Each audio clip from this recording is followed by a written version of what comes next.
Good evening and welcome to the Obelisk on this new moon, a micro moon tonight. How is everybody doing? Fantastic here. Wunderbar. I mean, I can't go outside. That's right, you can't go outside, but it's that's fucking awesome. I don't even want to talk about that shit. I know, I'm just saying. What's a micro moon? I've never heard that term before. A micro moon is when the moon is full and new in the same month. I forgot now. I will look it up and... Jerry always gets us the stats. You know, that's like one of the things I've never been polished on with the phases of the moon in the month.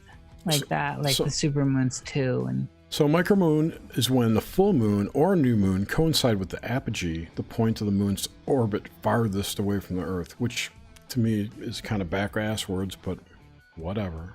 Is that, like, you know, with eclipses, there's a connection, like you have like a lunar eclipse and then a solar eclipse? Mm-hmm. Right. Usually they come in pairs.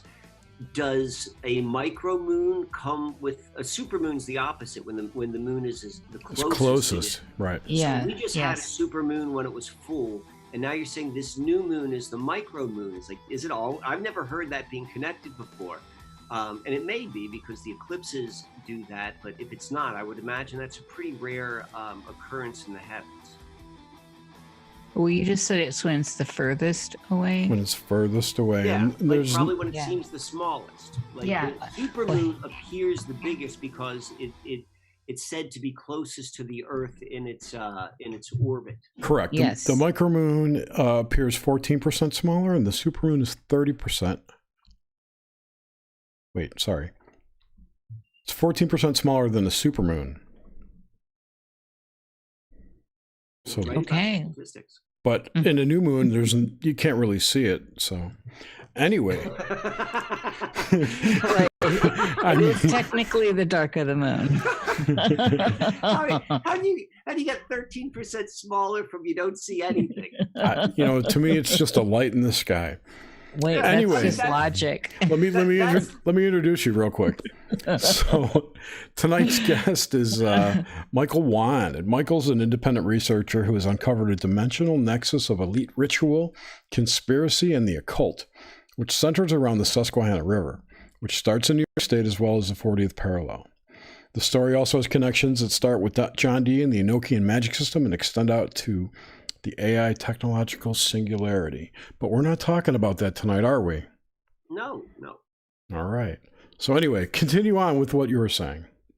I don't even remember anymore, but I would respond to that bio. So, I mean, I think that bio is a fair description of what the Susquehanna mystery is, which is a long-term research project, which I did about 5 years ago. Right. But what I think is probably a more accurate description would be like, I'm just someone who's very, very hyper aware of the relationship between the inner world and the external world, both like what I'm experiencing, but then also a recognition, like, everyone else is having that same like individual relationship with the larger one. And what I'm really interested in is where they connect, and specifically the blind spots, the naturally occurring ones, but then also the ones which are done by like skilled practitioners. Right. So like the inner world, the best way of thinking about that would be like neural pathways, and like how hypnotists are able to affect the inner world on that level.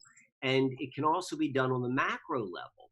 And it can be done consciously or purposefully and not purposefully. And we see that all the time. And so that is the field of research and or expertise, I would say, that I bring. And the Susquehanna mystery is arguably the largest example of like the macrocosm version of a neural pathway, an etheric pathway. They're timelines. They're all like, when you're looking at something bigger than us, when you're looking at the macrocosm and you're sitting within it, you can't quite get it, but you can kind of like sense it. And so we can sense it as like a timeline. We can sense it as all these different things. And I tell those stories. And it's like, I like to do it historically, but the timing of this call is like, what I really think it's important for is contemporary. Like, how do you use that information in the real time? And, suddenly that became no longer like a luxury for inner searchers, but it's becoming really a requirement for how we're navigating these, what life is showing us, what our collective life is showing us in this real time. While you were talking about how you kind of straddle those two worlds, I was thinking about the idea of the checkerboard, and you have the esoteric and the exoteric being the black and white squares, but if you walk the line between those two, you can observe both. That's kind of what you're doing. Well, or try to. Try to. I think that's what anyone the way I see it is, all we're doing is we're coming up with these like models to explain like the unexplainable. So the model I'll use to explain the unexplainable is like, we kind of, once you reach a certain level of like, okay, there's something more going on, and I got this inner world, and like you start to become aware of your own experience, and you realize there's a subjectivity to it, and there's also a relationship with the outer world, but it's kind of nebulous. Like once you get to that level, you begin to realize you'll come up against like eventual boundaries or demarcations. It's like, oh, I thought I exceeded all this, and like you're feeling it. Like I didn't even realize I was still holding on to this. So there's, once you come to that level, and you begin to realize that's a skill to like fall into life, like being fully engaged in living your life, to like stepping back and like, holy shit, how did I get here? This is my life. This is who I am. And then figuring out how those two interact, that's like, those are skills. And we dance between all of them, the black, the white, and then also where the two meet. And I think if you have the skill of where the two meet, it's like learning how to tightrope walk, or any of these like these physical art forms, which are just like beautiful to watch. But you're like, how the hell did they learn it? But I can't take my eyes off it because it's the most interesting thing I've seen. It's like there's a liminal space that exists between these two things, and the art is learning to exist in that space. That's life. Yeah. And we're always doing it. But then as an individual becomes more aware that, hey, I'm doing this thing, and like we're all kind of doing this thing in different ways, like then it takes on like a new expression. It goes up an octave. Like it doesn't change. You're just like, you're doing it with greater awareness. Right. And you get better at it because it's practice. And we have all just collectively. So like arguably like everyone's going through that. We're going through different stages in our life. And like you're coming in one part of your life, and I'm going in this other part of my life. And so there's always that. And we can have a sympathy for what other people are going through. But usually there's like, you got your life and now I got my life, and we might have a couple things that are shared. Right now, Madonna said this on this really, really freaky, creepy little clip. She's like, this is the great equalizer. And in a way it is. Like everyone is like kind of at the same place. I don't care if you're prepped. I don't care if you're not prepped. You are now facing uncharted territory. And it's like, yep, this is the equalizer. And what I'm thinking is, and what I was saying before, like, whereas this used to be just a fun sort of way to go and explore the inner world, it's like, no, the game has changed. And if you try to hold on to the old way this game was played, you're either going to go crazy or you're just going to get eaten up and steamrolled over. But right now, it's like it just got real for everyone. And because we all got it at the same time, it's a level playing field. Yeah, I Madonna got shit on for that video. Had she been any other person in the world, though, she's right on so many levels with what she was saying. It got pulled out of context, what they were saying, of course. Yeah, of course. They pulled that out and made it sound like she was glorifying this experience. And what she was talking about was the utter truth that we are now on equal ground. And that's the beautiful aspect of it. And then, of course, it got spun into she thinks this is beautiful. And, you know, I mean, and that, again, is part of what's happening here with this great revealing is that everyone is now starting to really come to and see how people are spinning reality around them. And more people are waking up to the context in which they are living their lives. And this is an inner and outer dance. Like, I mean, just generally speaking,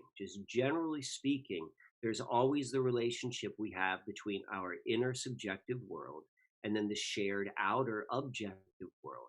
But right now, like, because it's so extreme what's happening on the outer world and we're all experiencing it, like we are all having a reflective, like internal world. We're being met exactly where we are versus like all of the, we're going to find how solid the foundation is. We're going to see where the cracks are, and we're going to see where we're strong. We're going to see that individually and collectively. And undoubtedly, we already are seeing it. You know, it's game on, like balls in motion.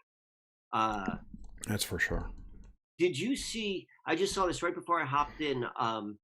That it was. Do you know who John Rappaport is? Yeah. All right, so he's one of my favorites. I've been following this guy for such a long time. I mean, I really like following how he thinks. So nomorefakenews.com, right?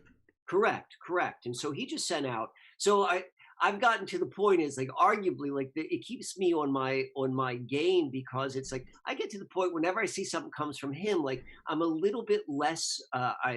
I relax my normal scrutiny because I'm like, hey, this dude's passed all my tests. So it's like, yeah, I still got to keep up like my objectivity. But so I get like his regular email, and it just came in, and so I normally think that if he's going to share something, it's pretty well vetted, like he's done his research.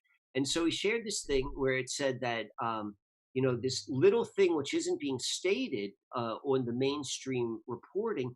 But it's like the government of the United Kingdom has taken the COVID-19 virus off their highly, whatever language they use. Highly contagious infectious disease, HCID, right? Right. It's done. It's like, if there's ever a question that there was more to it. And I think probably if this is the case, if this is what's truly happening, I would say this is a continuation of a test. But regardless, we're going to find out really soon how much teeth any of these conditions are, and the imprisonment, for enforcing them. Right. Yeah, I read that too, and it was real interesting. And yeah, I don't know. I forgot what I was going to say now. Damn it. I personally think, so I'm not questioning the fact that I definitely think this is a bioweapon. I do believe all that it's morphing and all that. I don't know what the real, in weighing out against the flu and all this, what the real severity is. But what I do think is that it's exposing certain bloodlines. And I do believe on a bigger level, there is an exposure of bloodlines. This is my deep woo. I also believe in this piggybacking idea that it's being used also to, along with the way that our tech net is being set up to create a new system and bring in the new, and for good or bad, for good or bad, because today we see what they already have a digital currency ready and all this. So I think that whole reset thing is reasonable because of the piggybacking aspect. Now back to my big woo, deep woo aspect.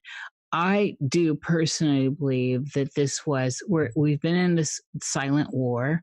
I mean, I can't count how many times I've heard Trump say this recently about this secret war, this silent war, and the invisible enemy. The invisible enemy, and this language is very specific. Well, and he continues on with it, and so, and I keep pushing that this is part of the idea of a bigger idea that involves the non-human aspect, which, to clarify for people don't disclosure, what I'm saying is which is an AI, and so that's where I think it's going. I've heard all kinds of other woo that goes deeper, that it's about adrenochrome exposure and all this other stuff. 5G, it's all 5G. Well, I think 5G is tied into it, yeah. And because of there's no way 5G is not tied into it because of the physical net it creates with those towers and how those towers create these waves. And I mean, there's no way that it's not tied into it for me. That seems like to be really super obvious. And then the effects the 5G has on the heart and all this other stuff, its origin. And eyeballs, right? Just our organic vessels we're traveling in. So I don't know, Michael. Where are you? Where are you? Wait, I remembered what I was going to say was that Mike Pompeo called it a live exercise the other day during the press conference. I thought that was really interesting. I caught that. Yeah, I thought that was very significant as well. So. Yeah, so there are a couple things. There are many levels, which I'm seeing it at, and I really appreciate how you spelled yours out with such clarity and resolution, because I think it's from when we spell things out like with that type of resolution that we can begin to sharpen our own understanding as well. So I don't. I mean, I don't buy the virus thing at all. I don't buy that at all. It doesn't fit with my understanding of like how the immune system works and stuff like that. And I think that I think that all of that is like a psyop. The tests are a psyop. All of that is like, maybe there are some physical things. Maybe there was like some sort of like bio agent in some place to like spike some interest, but I'm not buying any of that. Mind virus, Michael. I'm sorry? Mind virus. yeah, totally. Like that's like the panic. That's like the magic. That's the sorcery. That's the like that sort of stuff to get it going. But there does appear to be something really physically happening, and I think that's 5G, and that is more so related to the long-term relationship the human family has had with the electrification of the atmosphere. And so this began like as soon as we started putting like anything electrical in the atmosphere, like when it first like reached like a critical mass of this is how many wires, this is how many radars, this is how many like generation 1 cellular. Once it hits, like the human family like goes into like some sort of panic, and we're seeing like a whole bunch of people die off, pandemics appear, and that's kind of like there's an interesting book which kind of walks through this narrative of how pandemics and just like the overall demise of the human body's vitality over the past 50 or 60 years, and how that ties in with electricity. And that being said, every time there's a major like leap in terms of different types of frequencies which are added in, the reflective there's a corresponding jump in like how the human family / human body responds, and that's what I think we're seeing, and that is going to be that's just part of the nature of the bigger picture of the system we live in. That's just what happens when we live in this inverse electrified sort of world. And what we're seeing right now is a transition, and we're seeing a transition which is being very, very well timed with like orchestrated events to like, it's literally 9/11 squared, you know, whatever you want to say. It's like the same sort of same playbook is being used, slightly different change, and it's not a means to, it's just a means to the next step, to issue in what the next major with a capital N, like once a, I don't know, 50 years sort of like change in how we live our lives. And this is going to be a doozy. Like this is really, really going to change things in a very, very drastic way, both in terms of technology and then what else is being introduced. But there's an asterisk to this as well. Right. People have to comply. People have to comply. And then also, like, there's a chance that this is just an April Fool's joke, which they're running an exercise, and this is the continuation of like the Microsoft or the Bill Gates Foundation thing that was run in October. Like, what if this just fizzles out? Like, what if like in 3 weeks, like it's just, and like, you know, the next big thing, like, you know, and whoever the testers, you know, nothing changes, you know, other than the people that allowed it to be changed. Like that is a possibility too. This is also a possibility to really, like what you were saying in the beginning, like force people to realize, well, this is how I live. You know, I went through this exercise and maybe it doesn't have to be quite this bad, but what did I learn? How did I wake up? And I think that's unique to each person, because some people are like seeing it like in one way, maybe about their government, in one way about their lifestyle and the things they value. Like it's just going to meet us where we are. Like the way you feel about your kids, the way you feel about like your job, you know, what do you want to do afterwards? Well, so Michael, what do you think about, so this is different than, as we all agree, because this is now a world stage event. This is not just here. This is not just in a state. This is not just Nevada, right? This is the globe. And for whatever it's worth, there are very interesting circumstances around the bodies that have dropped, with the autopsies that have been performed, and x-rays with the lungs and all this, which easily can be tied into 5G effects and being affected by that particular weaponry, which already has a history of study. So, you know, this is where I'm talking, and I think we all agree here that it's this big global reset.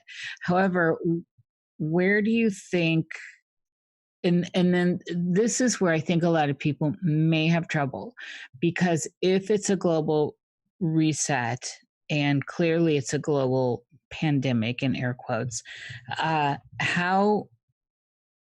do you think that was orchestrated, that it boiled down to this, that all the countries decided to get in bed with each other and say, we're gonna do this? Like, what do you see as the mechanism to get this going?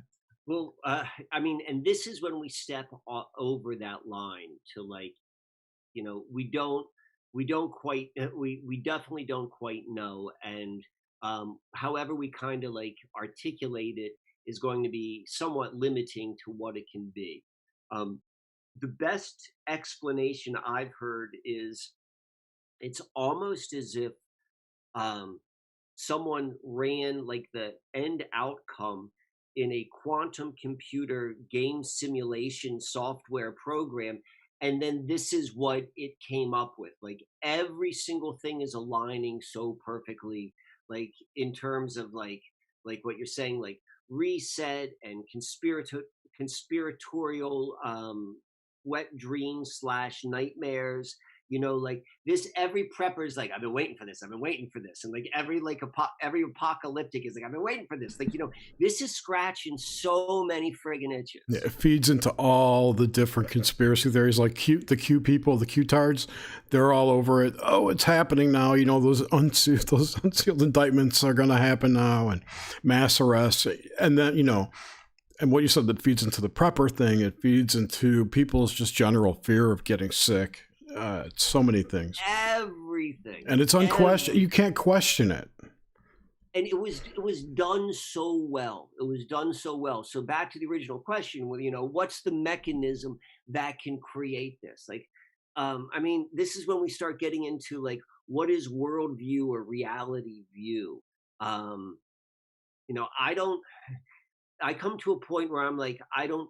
My rational mind doesn't care. I'm like, I recognize that there's something bigger, whether that's like someone who programmed a simulation, which it feels like is a real experience, or whether like I'm like a product of aliens, or whether like I'm a soul from a multi level dimensional sort of. I don't know. All I know is like as long as I'm in this body, I know there's a whole bunch of stuff I don't know, and I know it's freakier than I could ever imagine. And I'm like, let me just try to like have some fun and figure it out, and like and have some laughs, but do it right, because I want to do it like to the best of my ability. It's like that's the dance between, to me, of the in and out, the black and the white is the okay, like let me just like figure out how to surf life. And this is like the biggest wave. This is where all Laird Hamilton, I think his name is, the big wave surfer. I feel like Laird Yes. Hamilton right now. Yeah. This was so I had this dream quite a while ago and was on a few radio shows talking about it, I think like 3 years ago or 4 years ago, and where there was this big invasion and we looked up and the whole sky was a ship, the whole thing, and it separated away and didn't realize the whole thing was like this ship simulating the sky. And then there was just a bunch of other stuff that went on that was very, kind of apocalyptic. But what the details here are, I started to observe these non these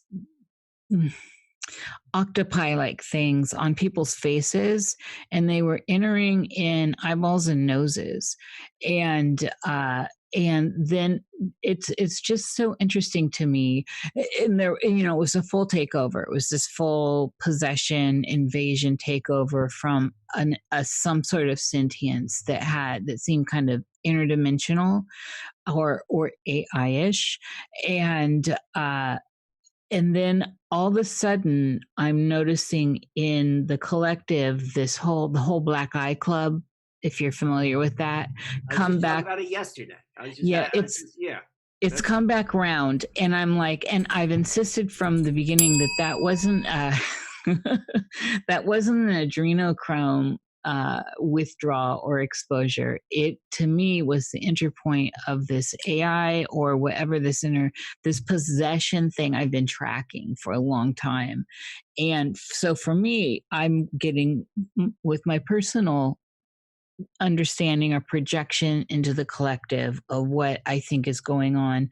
For me, that's what's going on. I'd noticed recently these changes in people around me, and then all this stuff's happening, and then through the synchronicity serpent that winds through all our lives collectively and personally, I started to see this whole thing happen again with the Black Eye Club. And so this is where I'm going with it. You mentioned the quantum computers. That's right in line with where I'm thinking. Yeah. And it's like I mentioned earlier, like we're all gonna reach all of our we're through whatever's happening right now, we're reaching our demarcations, like where each of us have like a level. I thought I've been here, I thought I understood this. And this is every single perspective of where we experience our life, like whether that's like interpretation of life, their emotional world, their relationship, whatever. So it's like that's what the quality is. And this is one of the things which I think is an example of like understanding like reality is we're going to become very, very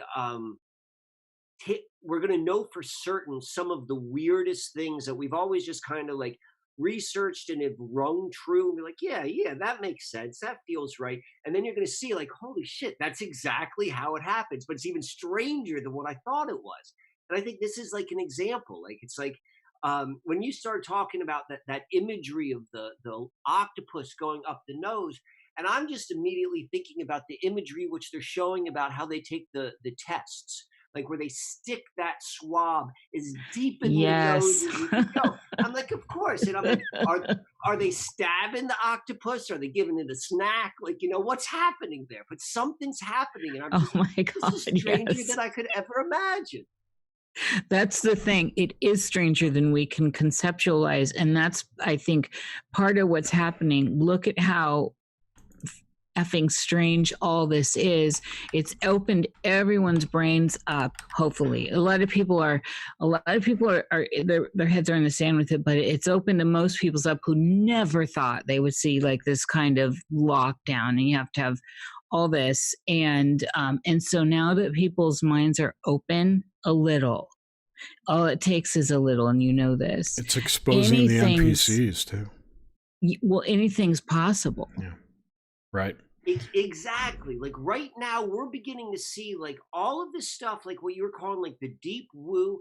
Like suddenly it's taken a little bit more form. Like really weird stuff is happening on a tangible level. Like what used to be thought, it was like, oh, yeah, but now it's like it's so concrete and so in your face. Like that mystery's still there. Like we're talking about that at the beginning. Like I don't doubt like there's still not layers and layers of but like something has shifted, and now seems to be like either we moved into another time period, like a change in atmosphere permanently, or whether now it's just like a temporary time. I don't know, but the woo has gotten more tangible, and now it's like all of our training has. Yeah.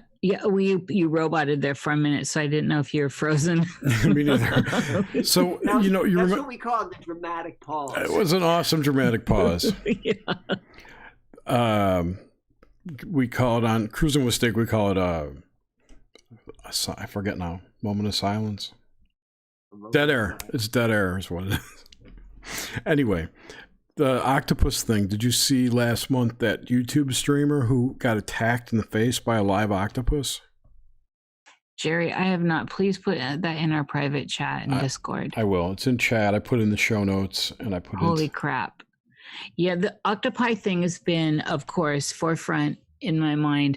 I had recently, before the lockdown and all this, Michael, I've been tracking what I call this, I'm on this possession thing, and strip it away from religious connotation. And I've had these weird experiences with people in the last several months where people I don't interact with a lot of people, thankfully. And so this isn't this, as far as my personal life, there's no big deal. But I'm grateful for that. But the few people I do interact with on a regular basis that know who I am, like the gas station attendant, right? They see you all the time. I go to the forest every weekend before I couldn't, and interact with especially this one person. And I give her updates. She follows, and I'm good friends with some people that have stuff going on. She wanted to know what's going on with stuff in my life, with like Montana Jordan's show. And I go in, and so the point being, she's always really chatty with me, always wants to know what's going on. I go in, and I go right up, and I'm like, did you see Montana's show? It Feels Evil on the Travel Channel, blah, blah, blah, because it had already aired and all that. And she looked at me strangely with blank eyes and said, I don't know what you're talking about. And I don't want to say her name, but I was just like, I don't either. What do you mean, Jerry? I didn't know she had a show on the Travel Channel. Yeah, it is called It Feels Evil. Anyway, so I said, I said her name. I'm like, you've been asking me when the show airs and all this. I see you every weekend. She's like, I'm sorry, I don't know what you're talking about. I don't know you.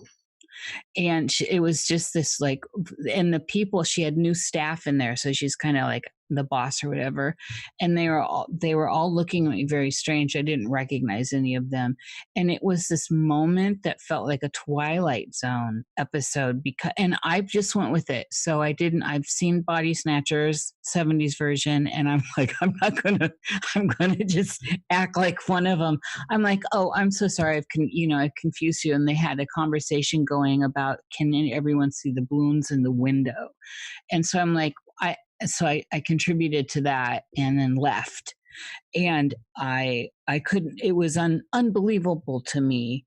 Nothing like that has ever happened to me. It was a complete, she really, truly did not know who I was. And I stand out, Michael. I'm a very standout person.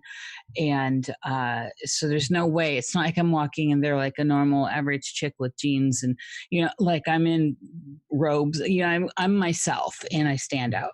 And so that was one of these things that was probably in like January, I'd say. And I encountered another experience very similar to that. And I am just like, what is this? So we've got this woo. Did I create this? Is this a glitch in a matrix? Is this a time slip? Is Mandela effect?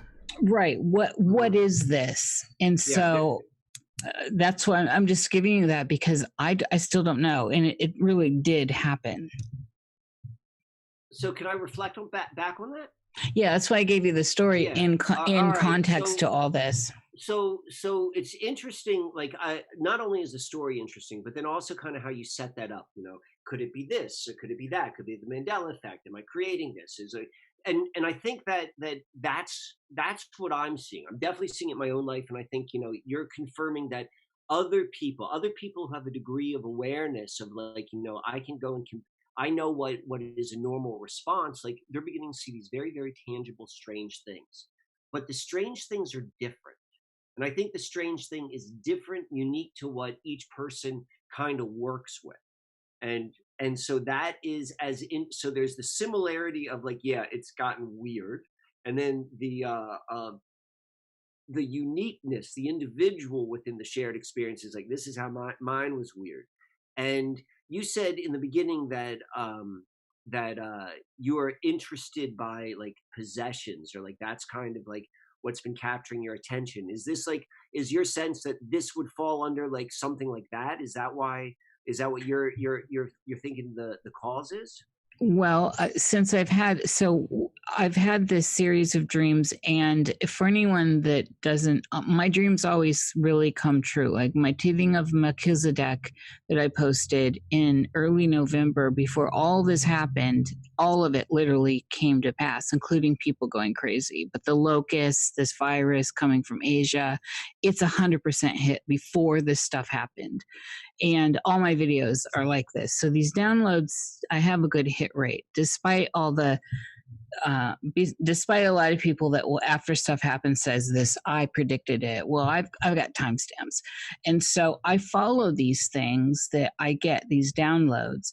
And like I said, one of these downloads was this octopi possession thing that I've been talking about for a long time. And it is, and I gave you keywords here, 1970s body snatcher film. So I don't necessarily think that, they're growing tubes. I don't think they're growing new bodies, but I think somehow whatever's happening with this 5G rollout has something to do with this other conscious, it's aligning like a portal or something for other things, interstellar, outer galactic. I don't know. It's the D wave, for all I know.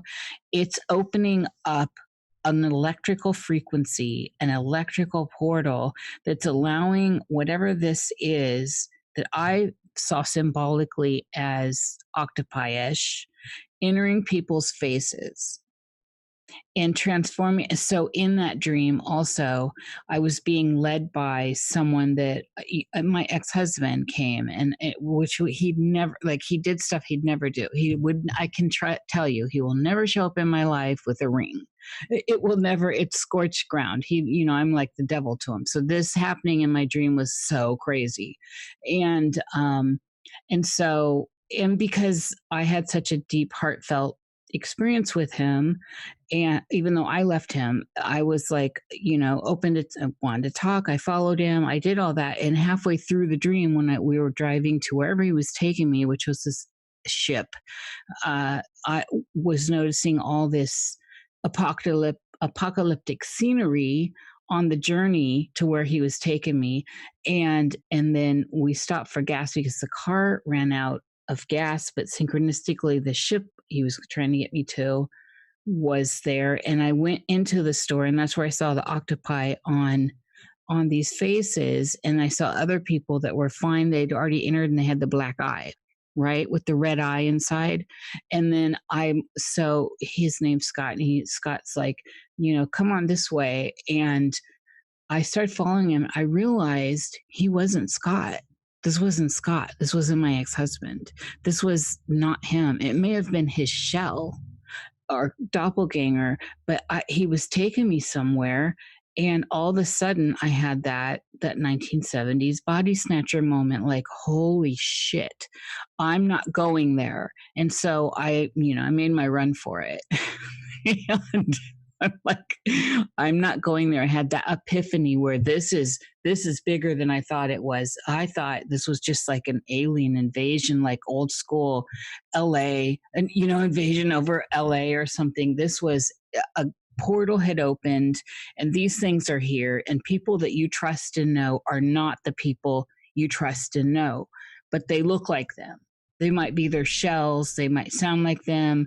There's like some sort of holographic imagery around them, but they're not the people. And it was one of those things like, come back and check yourself. This is behavior Scott would never do. He showed up with a ring. I'm like, oh, well, that's convenient. Where's your wife? Because he's remarried. And, like, this is something he would never do. And so these cues that tell you, like this woman at the store, at the gas station, she just did not know me. She literally did not know me. And it's these little cues with interactions of people in your lives where there's something different. And so the Scott that came to me had enough of his normal personality that I bought it, like I bought it. The woman at the grocery store, at the gas station, we have a very surface level relationship. I'm sure she sees hundreds of people a day. And so there would be no reason for her main program, her mainframe, to have a memory of me. There would be no reason for it. It's just essential, just basic stuff. So like her family and all that. So I hope that gives you a good synopsis of where I'm coming from with possession. You just totally reminded me of that crazy dream I had last month, or at the beginning of March. Share it, Jer. I've shared it already. The one where I saw the woman floating at my door. Yes. Yeah. Yes. But she wanted to come in. No, not her. She was warning me about something that was coming in, and it was like that. It was like smoke with eyes in it that snaked around her and tried to get in my house, and I slammed the door and said no. But that whole thing just is like that's kind of similar to what you were just saying. It gave me goosebumps when you said that. Well, it is. It's very creepy, but I do think it's tied around this 5G. I do think there's a connection with the electrical. The new electrical grid around us, this is what I'm trying to get your opinion on this, Michael, because of how we are as bioorganisms, how the electrocurrents affect us, and how this is something that could be on the table. I would say that we're dealing with such a big kind of like.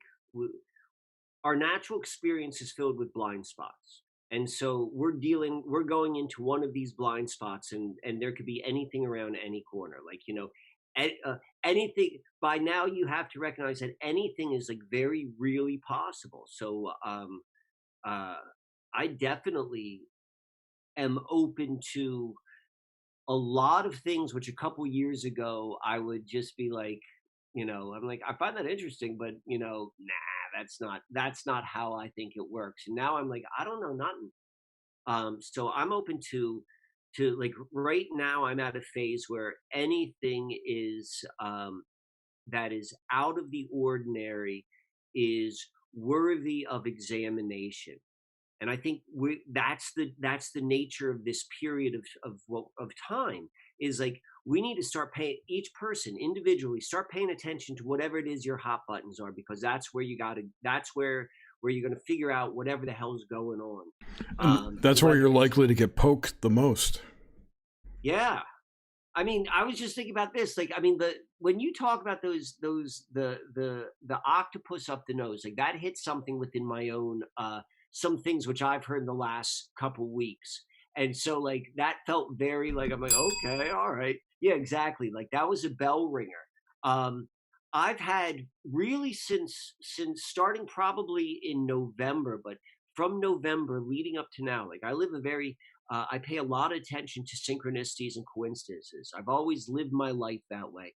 And the things that I've seen since November, and not just what I've seen, but what I originally started talking about, like on Instagram, and then like 4 days later, like it shows up. So like you're saying, like a time date stamp, like I'm seeing the same thing you're seeing. Like, I think this is like kind of is the normal for anyone who's paying attention to be like, yeah, that's right too. So there seems to be some degree of integrating. I'm seeing, God, can I get weird? Please do. We live there. So one of the biggest things that I have noticed within my own life is this chapter, this 5-year chapter, which has just been the wildest 5 years of my life, has come to an end. And I measure my life by like different markers. So for me, like moving, like I live in the same place, this apartment in Marietta, Pennsylvania, like right on the Susquehanna, like for like 5 years. And like I was literally like forced out, like my hand was played for me, like not in a bad way, but it was like I had no other option, and like everything's lined up. So it begins with that, and then like all of this sort of strange things has been leading up, like up into this point where we are right now, where it's just weird. So that's kind of the backdrop. So here's the weirdness. So one of the things which I've been talking a lot about is has to do with cats. So I've blended 2 cat families. Like I had 2 cats, and then like these 2 other cats came in to live, and there's this like kind of cat drama unfolding. And so at first, like some old cats have disappeared and like really weird things. I'm not even going to go down to that. But now all that's left are 3 cats, and there's like this equilibrium, and it's just like it's like cat heaven the way these cats are interacting. And so there are these 2 cats though, which were totally different maybe about 4 months ago, but they're now beginning to look exactly the same. And the fact that multiple people are confusing, like visually saying, oh, that's Olive or that's Mary, and then like getting it wrong. They're beginning to look alike in a way which they've never had before. And they're beginning to act alike. And there's this blending, like all of these small little things which are like kind of different but paralleled in life, I'm beginning to see start to blend.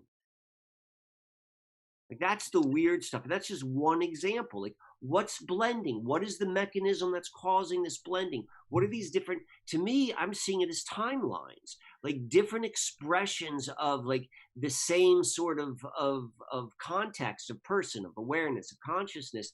And they're kind of like, they're interacting in a way they normally do not, with a higher degree of it's obvious, and they're something's happening. They're blending somehow.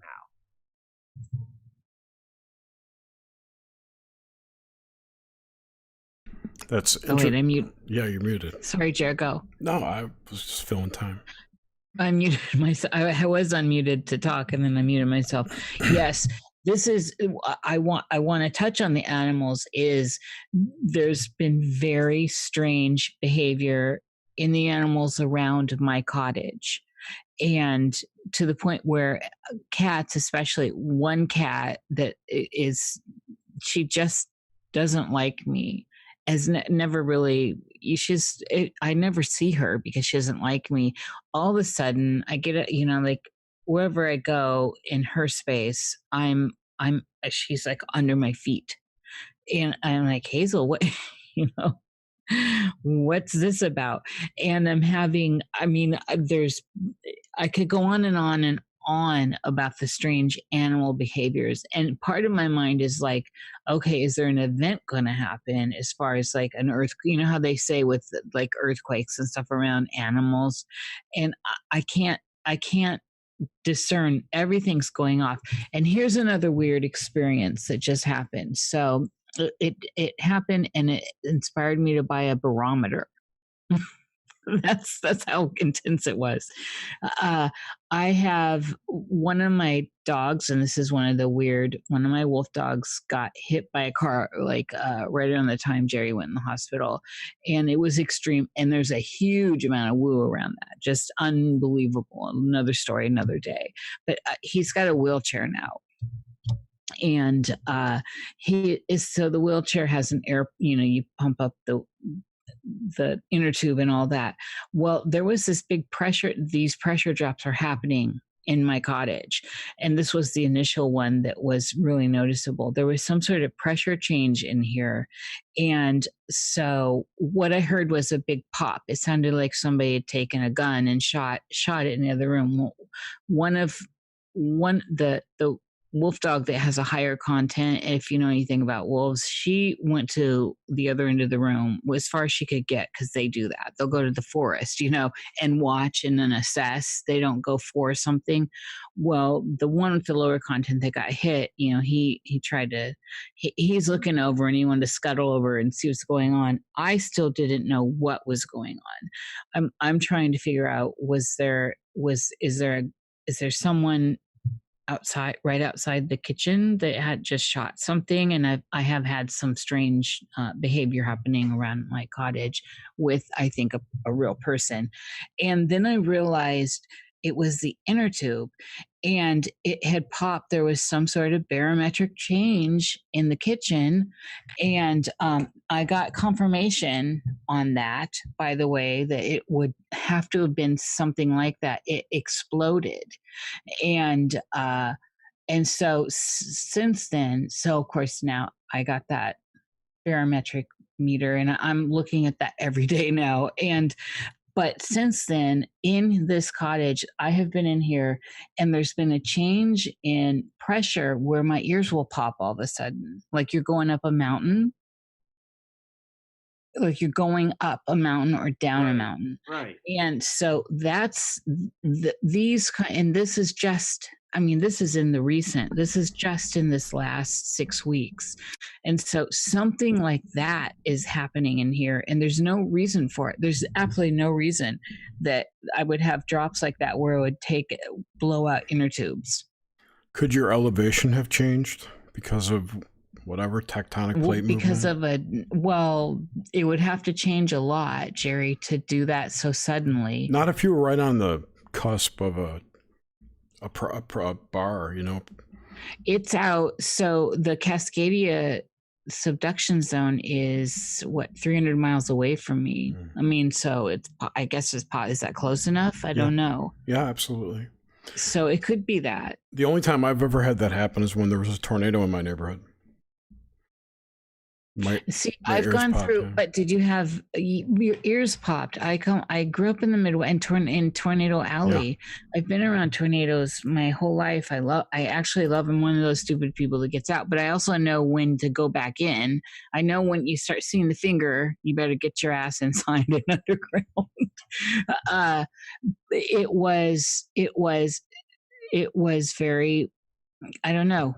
The fact that, so my ears popping, okay, that's one thing, but an actual inner tube blowing up is another. That's a whole different ball game for me. So since you got your barometric pressure reader, have you noticed anything interesting? It's steady Freddy. Have you felt your ears pop, or since having that? Like, have you been able to look when your ears have popped? Yes. So yes, but then by the time when they pop, I go in and I look, because I put it in there in the kitchen where that wheelchair is. I was like, this is going to go right here. And I go in and it seems to be in its, where it seems to in a normal range where it was when I checked earlier. So I don't know if the pressure drop is happening real fast that it wouldn't register on that or not. But that's how serious I was, as to gauging, like, get a tool and see what's going on with this.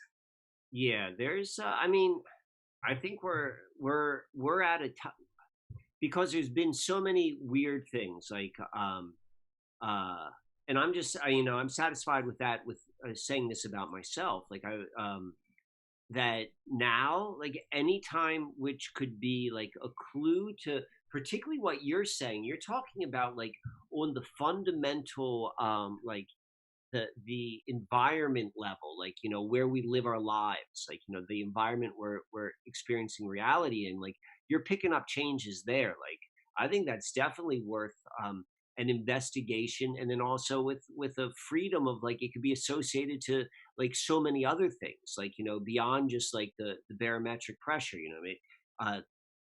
Because I think that's, you're probably onto something. I got also a reading. I have this on video. So I'm saying, so within, like, this, and this is in the last 4 months, I was coming back from shopping and for food, and which normally is an every 6 weeks to 2 months experience, because I hate going into public. People bother me. I don't like being pushed around and how unconscious people can be. And in general, this is a normal thing in my life. I just am an introvert, and I prefer one-on-one. And so driving back home, I noticed this front, and of course you notice this if you live on water, right? You can see a rain front, you can see where it starts, right? I mean, this is common. And you're like, okay, there's a rain front. You can see right where the water is, or you can see right where it's not raining and right where it is. Well, this was very bizarre. I'm like, oh my God, that's like right over my house. And so it's in the block. It's not just my own house that was covered, but it was this whole little section that included my cottage. And it was hailing, gigantic hailstones. I've got video of it. So it's literally like a sheet of clear blue, and then hailing over, I'd say, a block area of where I live. And so, and then it was gone. So I don't know what that is. I've got it on video. I don't know. But it's stuff like that. And so when I go online and I look, I see a lot of other people posting this kind of stuff. I'm not the only I'm not the only one seeing this stuff. I'm not the only one experiencing it. But because I'm open to the synchronistic world, I'm open to the woo, I'm not closed off, these things. And then I like to get the evidence if I can. And that was just like another thing. It's like, well, what's this? What is this? Have you correlated that with the Schumann resonance? No, and that's another thing to do. But I am coordinating it with that dream I'm talking about, and I am coordinating it with the way they've been rolling 5G out in my town with the towers. Check out these spikes we've had lately. Yeah, yes, I've been following that, and I've been seeing how crazy that is. And then, that makes a lot of sense with the Paul Laviolette stuff for me. That's the galactic wave. Well, apparently we are in the process of, or just have gone through, the galactic sheet in the solar system, if that shit's even real. Can you explain that for people, Jerry? Sure. So galaxy is disc shaped, more or less, and our solar system moves in a sine wave up and down around as we rotate around the galaxy. And every 12,500 years we hit the peak, one of those peaks of the sine wave. And as we go up and down, we go through the sheet which is basically the disk of the galaxy, but it's an electromagnetic or plasma sheet that encloses our galaxy, if you will. So we go through this high energy high particle energy area every 12,500 years. And that's kind of, we're in that space right now, which correlates with so many other things with the 12,500 year cycles. Well, I'm taking that like one step further, and it's funny you bring this up because this just kind of came in my awareness. Synchro. Definitely, just the other day. So, I mean, I put this out there with no more credence other than the fact that what these particular two symbols, and that's what they are, they're symbols in like the collective consciousness. But back in like 2011, like that time frame, like the lead up to 2012, Stephen Hawking. So, you know, think about Stephen Hawking, whomever he was, but he is like given to the mainstream mind as the symbol of the world's greatest brain. So he's the symbol of the greatest brain. And so the great, and we also know that 2012 represents, I mean, that's supposedly like what 2012 was all about. What you were just describing is like this is describing. Right. So he said that like, oh, the minds, they got it wrong. They forgot to do this and like blah, blah, blah, like Stephen Hawking, blah, blah. But his conclusion was the real end of the mind calendar is the summer solstice 2020. Right. And that lines up with like, we've got a solar eclipse on the solstice this year. Right. And that eclipse is exactly at the location where that, where the from the heavens, like, you know, where you cross that transition from above to below in that sine curve. Mm-hmm. And so it's like that all kind of like it supports that particular story. And you're like, you know, there's some, you know, oh, this is what it looks like when everything reverses. Like, I mean, that does make sense. Like, as we're describing like all of the weirdness, both like what you're experiencing inside, what you're seeing from the news, what you're seeing in your real life. And It's like, oh, this is what reality looks like when this thing we call the solar system supposedly crosses this line and blah, blah, blah. Right. But yeah, this is weird. Right. And also in December, there's a super conjunction on the solstice. I don't know about that. What's that? Oh, I'll have to look it up. But it's December 12th, December 21st of 2020. 2020 convergence. It's like all the planets are going to line up. Which ones? Where are they lining up? I want to know this stuff. We like the details. Does it say? Yeah, it's called the Great Conjunction. Oh, I'm sorry. Okay, so it's a conjunction of Jupiter and Saturn. Okay. And they occur every 20 years. And where are they going to line up? Does it give you like the degree? Probably like early Aquarius would be my guess. It doesn't say. Yeah, it's probably going to be like around, if I were to guess in December, like that would probably be like early Aquarius because Saturn is just right on Aquarius right now. It's a slow mover. I found it. It's in conjunction of Jupiter and Saturn at or near the opposition to the Sun. And Jupiter and Saturn will occupy the same position in right ascension on 3 separate occasions over the period of a few months. And they're called triple conjunctions, which is also happening. Yeah, that I mean, if you want to look, ultimately that's what the heavens are. Like, I mean, the sky clock. Calendar. Sky clock. Sky clock, is that what you're looking at? Yeah, it's that's what I call it. Yeah, totally. Like that, like before you take in meaning, before you do anything else, like you go and you follow it. It gives you like durations of time. But astrology is not about time, it's about timing. And timing is like when things line up. And what you're describing and what we're starting to see is like this lining up of all of these heavens, regardless of what the heavens are, like they're doing something they don't normally do. And we're seeing in reality like some uncommon stuff and some major changes. We could get into the age of Aquarius in a moment. Because that, to me, the conjunction, if they're going to be opposite the sun, so that would probably put the sun, when did you say if it's going to be, the sun would be at... It was in opposition to the sun. Well, yeah, it is in opposition? They will be, yes. So the sun would be on 0 degrees Capricorn because of... Correct. It's the solstice, or the solstice. And so no, Saturn's definitely at like early October. Regardless, they're going to all be in some sort of.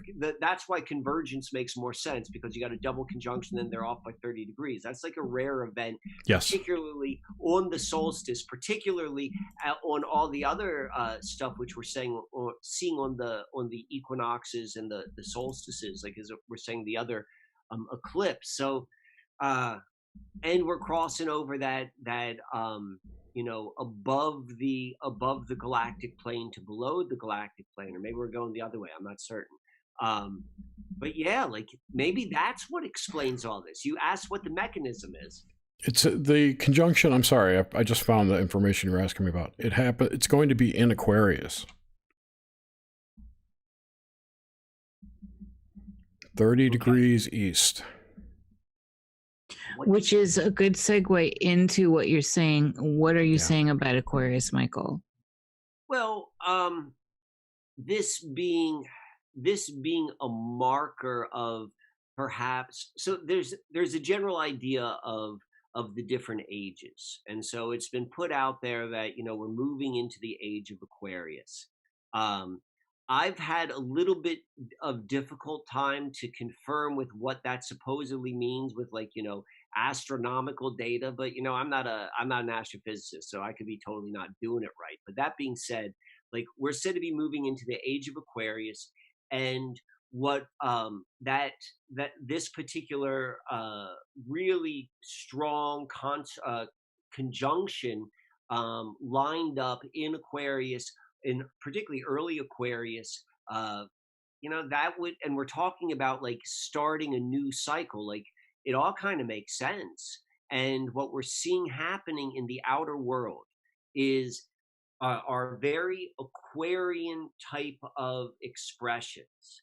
I would call them inversions of the Aquarius ideal, but nonetheless, they are Aquarius expression. And so that makes up too, that makes sense too, because, the way I see it and the way I understand like how things work is, there are people who are in the shadows who orchestrate real life events to correspond with the story in the heavens. Whether and I mean this in the most literal sense. I'm not talking about this in anything woo. I'm talking about like, why do you think the Federal Reserve has 11 different constellations etched in the glass at their headquarters? Like, and this is what you would do if you wanted to influence, particularly for like, an ugly way, which I would say what we were talking about before, like you would go and coordinate your particular movements with like the greater clock. Why couldn't it be also that the clock drives the narrative on this plane, and that those things are just expressions of the system? Well, it's probably both. Yeah. And so it's kind of like, remember we talked about like the inner world and the outer world, Yep. and you could like participate here, you could participate there, you could participate where they meet. And so if you are like rather skilled, and if you're a part of a guild of rather skilled and well-connected people, you would do just that. Like it's all coordinated. Of course, I'm going to plan my events to be in alignment with the heavens, and the heavens are going to influence me, and it's going to happen this way no matter what. That I don't know, because I still see, though it is a universal story in astrology, it's primarily Babylonian in terms of like the underlying construct of the 1260 ratio. Objectively, like planets are in a location, like that's true. And then when we put on a particular zodiac, we're doing a filter to understand it, but nonetheless, it's a pretty big filter, and it's been an accurate expression of like reality, or at least the story we're told of reality. Right, so absolutely. And the stuff which we're seeing, for the most part, I don't, it's like, yes, it's probably a reflection like of the greater story, but I like computers. Like, we're on computers right now. I think computers are a great thing. Like, I'm not saying get rid of computers. I'm not saying the internet's a bad thing, but I am saying the internet, like the underlying motivation behind it was always military. It was always having to do with death and destruction. Developed at DARPA. To actually make computers, you literally have to go and use like destructive elements to extract the rare earth minerals. There's slave labor involved. Like, everything about the foundation of the computer industry is destructive. I believe the computers are a truth of the Aquarian age, which is like, there's a way that you should be able to access all sorts of information and connect with whoever you want, like everything about it. But I think there's a way that we would do it in harmony with our environment. I'm not trying to sound woo. I've not seen it, but I think somehow I put a crystal in my head and I can have the exact same clarity of an email without all of the stuff. I haven't done that, but I think what we're seeing is an inversion of a truth, and that's how I envision the truth. I totally agree. I say, like, this is in Aquarian ideals and an inversion of the Aquarian ideals. And somehow along the line, like, you know, maybe some people, maybe it's the octopus entities, I don't know, that's above my pay grade, but like, there is a inverted expression, a destructive expression, a dark expression of like these principles which are coming into fruition.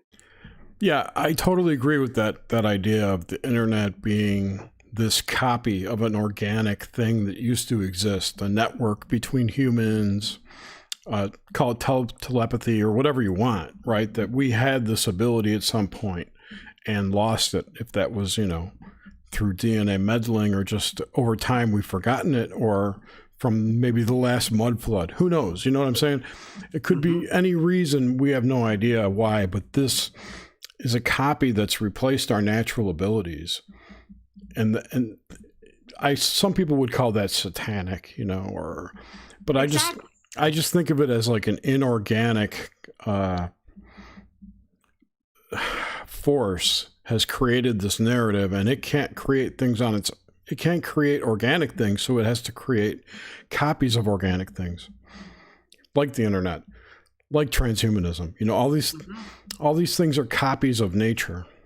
Same goes for like allopathic medicine. Those are all copies of natural things that, you know, we used to use, but now they have, you know, quote unquote meds. Anyway. Yeah, and they've been inverted. And what I think about this a lot, like as it relates, and the reason I think about this is because I think it's a very effective way of navigating reality. Is like, you know, you can ask yourself, like, what is the higher truth? And is this being an expression of something which is in harmony with growth and expansion? Or is this part of like, of the inhale? And there's a place for the inhale. Don't get me wrong. You can't just expand a balloon. At some point it needs to contract somewhere. So there's some of that, but it's either primordially like, being driven by the expansion or the contraction. And that's what, to me, is how I see the inversion, and maybe the artificial, like as you described with like the transhumanism, and you know, that corresponds with it. But we can use this like kind of clarity to recognize like particularly right now, like let's bring this back to something real. Collectively, we are in this dance with what's going to be sold to the population. So they're gonna be like, okay, here's your $1,200 a month, and it's gonna come with this, and you're gonna have your like e-documents or your EID, and like once you get your vaccine, then you can come out and you can take airplanes. But if you don't do that, like, you know, there's all this stuff which is on the horizon, which may or may not happen. But the truth is, this is going to have to be, it's going to have to be a voluntary sort of thing. It's got to be voluntary for two reasons. One is the practical. It's just like, it's going to be too hard with trying to enforce by leverage to make everyone go and do this. Possibly with like the robot armies, but I don't know. I've just heard about them on videos. Maybe they exist, maybe they don't. I think more what will happen more is that you'll be shamed into doing it, or you'll have to do it to travel and all that stuff. you would come up with a way, and you would just like, if you have any ounce, you're gonna have some people are gonna be like, this is awesome, let me sign me up, give me the iPhone on my brain. And it's like, there's some people who are like that, and then there's some people who are like, well, what do I do, like, I don't want to be part of it, but you're in that position. The We're gonna have to draw a FOMO, line. the FOMO, the fear of missing out. Yes, yeah. Well, yeah, exactly. Like, what am I going to do? How am I going to like, whatever that would be? And so what will happen is you will go under your own free will, and you'll be like, fuck, and you'll go and do it. And that is like the second reason why I think like it's that puts it in, it's a loophole, but it puts it in alignment with the spiritual truth. And that is, and you talked about this being run like on a higher level, whatever that may be. On that higher level, recognizes that there is going to be a spirit. There has to be a spiritual truth to it. You have to go for this to really hold. It has to be of the majority's free will. They have to, and that's the only way it's actually going to work. Is everyone's gonna be like, you got it. I definitely want this. This is exactly what I need. So this is what. This is where we are right now, and we're recognizing this, and like and this is where I'm really interested, because I think we're going to see very firsthand like this kind of nature of reality of how we as individuals experience this dance between our inner world and our outer world, because we're going to come face to face with this like kind of working out really nicely, because we're at this point where something strange is happening, or it's going to work out in like the worst nightmare that you can imagine. Right. It's like a precipice, and on one level it's a spiritual battle at like this macro level. It certainly seems that way, or at least we're going to find out like whether or not that's just kind of a test, or at least that's what I'm thinking is going to happen. We're going to be given that opportunity. And what I would imagine, and this even fits in with this story, like, I mean, you got to remember, like I'm saying, Stephen Hawking, we're talking Mayan calendar, we're talking about above the ecliptic, like we're talking all about these things like they're real. Like, I mean, maybe they are. Right. We don't know. But it's like someone told us, they're like, there's this Mayan calendar and here's a picture. It's like, I'm not saying it's not true, but I'm saying there is a possibility. And they told us, and you and I both understand it the same way. We're like, you muted. Ruse, or maybe not. We don't know. But anyway, what's happening is like this would make sense, like where the opportunity is presenting itself for like different timelines, different experiences, different things, like cats are melding together. This is kind of what it looks like, read about like the Philadelphia experiment. We talked about the Mandela effect. Right. They had like all sorts of weird blending stuff. Like maybe that's part of it, who knows? But like that to me is exciting. It's exciting in the fact that like, may you live in interesting times, exciting. It's a whole new game all of a sudden, or at least has the potentiality. The only reason it wouldn't is if they tell us, what would you do if they told us on April 1st that this was all an April Fool's joke? Laugh. I would laugh. So, okay.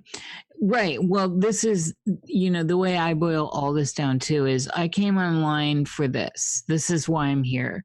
And it makes sense with all the synchronicities in my life to getting to this moment, whatever this is.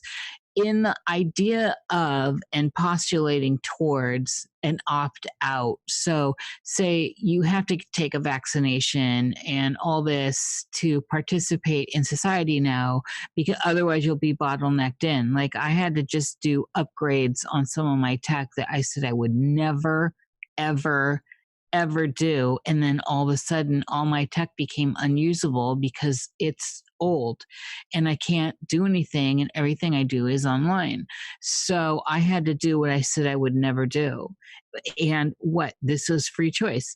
I did that because everything I do is online and I needed to stay online. So when we're talking about this reset and all this stuff that's happening and getting that ID, taking that vaccine so you can go to the fucking store, and get some groceries. I don't see how an opt-out works. How does that work, Michael? So you opt out. I mean, you don't get it, and I don't think they'll put it in where you can't go to the store. But I think it'll become. I think travel restrictions will definitely be one of the things. There's certainly that potentiality is that stick is being brandished. Like, this is what's around the corner. Like, I mean, watch. There's some very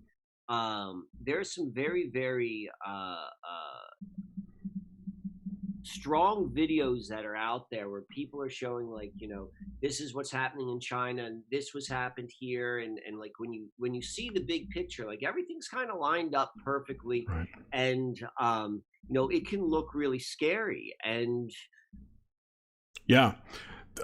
here's a good example.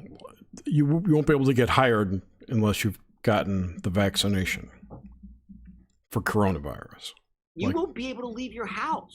Like, I don't think they can. I'm saying. So how do we opt? Like, I do not want a vaccination. And I'm curious what other people think about that thought. If you're vaccinated, you should be fine. Okay, so leave me alone. And yeah, true.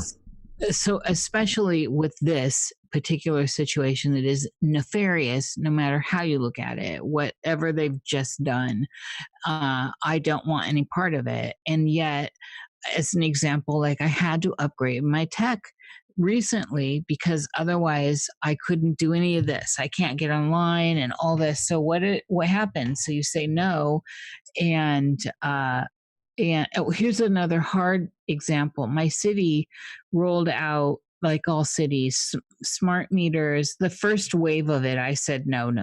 And I got out, and the guy pulling out my meter said, this was like 7 years ago. I'm like, nope, I'm staying analog. I'm like, how dare you come on my property, first of all, and just take my meter off? I was so offended.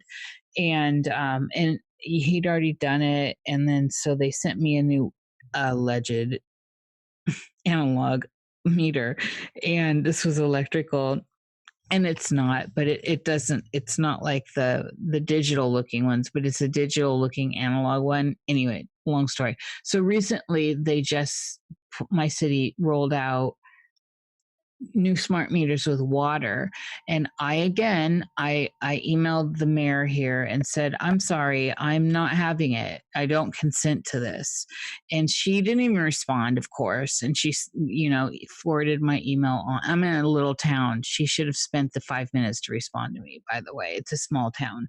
And sent it on to someone else who's like, here's all the information. And I'm like, I'm well aware of all this. And then not only that, I threw Deborah Tavares at him and stopthecrime.net. And I'm like, I'm well aware of all this, and I do not consent. And that bought me time. They didn't bother because I used those words. I do not consent. Now, this stuff happens, and the city's sending out all kinds of stuff, like, the towing the line with, you can't go out, this and that and this and that. And by the way, addendum, the smart meters that didn't get installed for water are now going to have to be moving forward because of blah, blah, blah, blah, blah.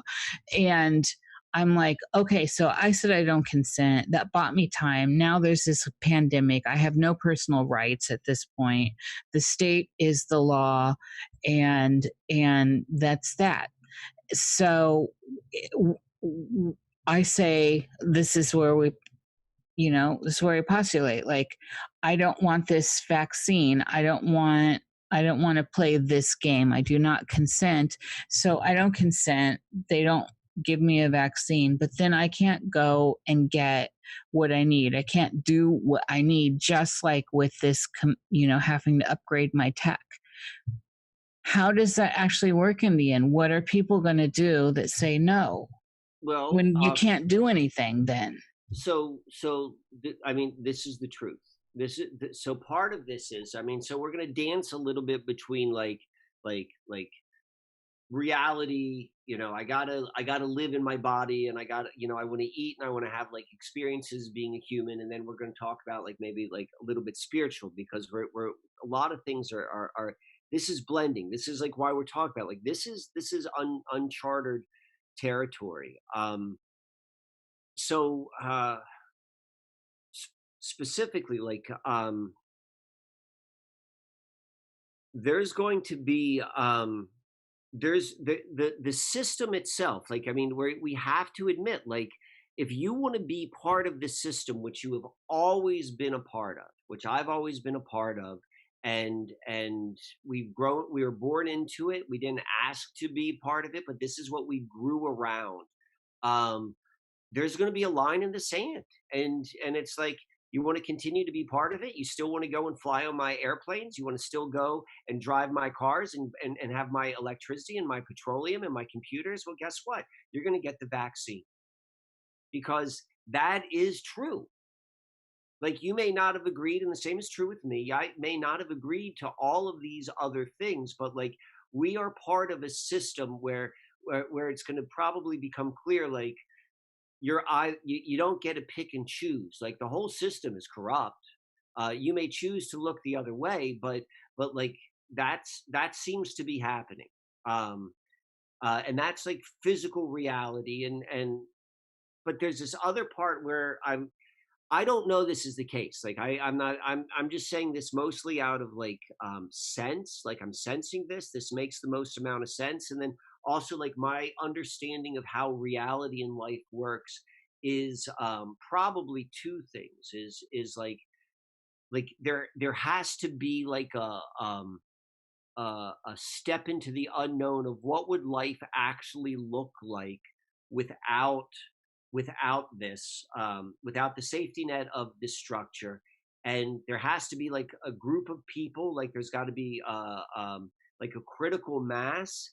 But then there's like this other part, which is like the asterisks I made before, is like, I think it's going to be, and this is where it just gets woo. Can I get woo and weird?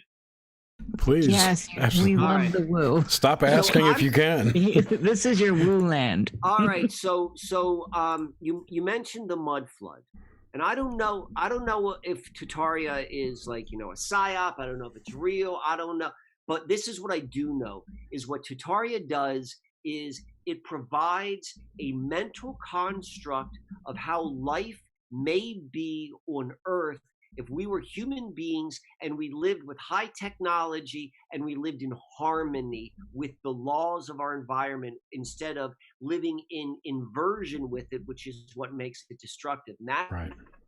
What I believe it is. And I would think, like, we would those buildings, like, that's where we lived. Like, we lived in houses like that. Like, we didn't have to worry about bills because they were lasted for however long people lived. And we traveled, and we would go and we would see each other. And like, I don't know how we get there, but all I know is, like, it is all of the things we're afraid we're going to lose, because, like, if I don't take the vaccine, like, I want to make certain, like, I like to go to market. Like, unlike you, I like going to market. I've got a great market where I live, and I like to go and see the people. And like, yeah, sometimes it's too close, but there's something about that I like. And I like to go back to like my private space, and like, I like the human experience, and I can see the truths in it. And I think that exists. Yeah, I love to shop too. And it's like, this is like the mystery. This is part of it. Like, and this is like, this is, I'm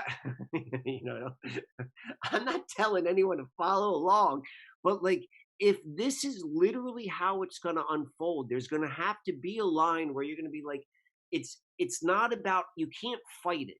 If you try to fight the oppressors, that's called a revolution. And all that is the wheel turns. You're on the same thing. Like, that's a revolution. You're just turning the wheel, and maybe the bottom guy's on top, or maybe the bottom guy stays on the bottom. But it's like, that's not it. It's like, there is a different octave of expression, and that cannot be fought to be gained. And all of the weird stuff, this is like the mystery. It's like, I don't know, but like, I'm not putting my free will there. And I now have a mental construct of like what I think, like what it could be. And, we could go look at all of these Atlantean concepts, and these are the three primary ones, and they're all anchored in inversion on the oldest river on the planet. That's the Susquehanna mystery. That's what all that's about. Globalism begins on the river, computer technology begins on the river, and the three-wire distribution of electricity begins there. The first computer, the first colony of the British Empire, and Edison's first electrical power generator, plant. Yeah. Like full plant and wired connection to a building. It's now known as the Edison Hotel. Like this all is on the same river. It all connects to John Dee. It's all like, it's the oldest river on the planet. There's so much stuff. Like this is how they did it. And we're going to go and see, like, it has to be an undoing of this sort of stuff, maybe even a parallel reality. I mean, I could even go down and show you there's a very strong indication that Scranton, Pennsylvania is a bleed over to another line. I mean, I can go and create a very, very strong argument for that. And like we're going to have to be bumped up against the absurd. Yeah. Yeah, I totally agree there. I think there are spots here where dimensions converge, if you will, or parallel adjacent realities converge. Yeah, absolutely. And they're always, one of the things I've noticed through my personal experiences and listening to others, there's always somehow water close by or involved. Yeah. Particularly for the human experience. Yeah. Water's a portal. Yes. I mean, what's cool about astrology is we can look at elements from like this very, very big picture. And so like everything that's watery is like, you can kind of go and say like, oh, that's water. And so it's like, the inner world, the psychic world, the emotions, feelings, dream world, the moon, nourishment, the actual rivers, the lakes, all of this water, they have certain qualities which are universal. And like, definitely water is how we connect. We connect as human beings through the emotional realm. We connect through our psychic realm. If we're all standing in the same pool, in the same stream, all of this sort of stuff. Like water is, we know all of the peoples across Earth, they had a connection with water, which was transcendental. Yes, it was practical, but it was also transcendental. It brought them to something greater than the physical realms. What did they know? In practical terms, it's hard to know that. So much of our history has been lost or obfuscated or hidden or whatever, occulted, if you will, from us. Definitely. But we also, I think, we're smart creatures, and we can, both with inner sight and then that's what Tai Chi is. It's that balance, like between like inner sight and like rational like deduction. Like there's enough information out there that we can move out of what they call mushroom management, where they keep you in the dark and they feed you shit. And so it's like, I mean, to me, that's what we'll go back to. That's part of being able to walk through like the mainstream story that's being told.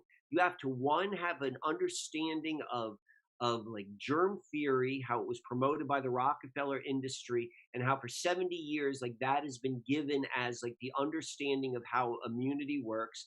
And you have to understand like, oh yeah, this is how like electromagnetism and 5G affect the human body. You have to see through both of those. Like one's a lie and one has just been hidden.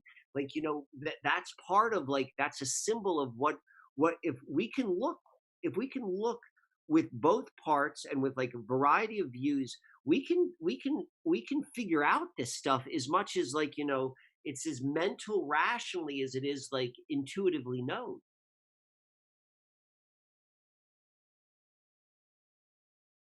Go ahead, Niish.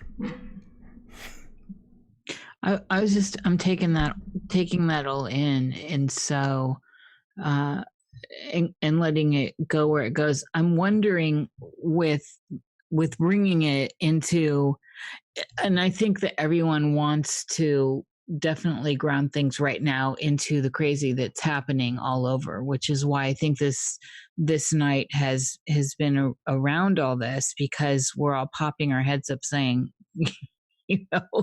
even the most sleepy of dreamers is popping their heads up going, what's going on? I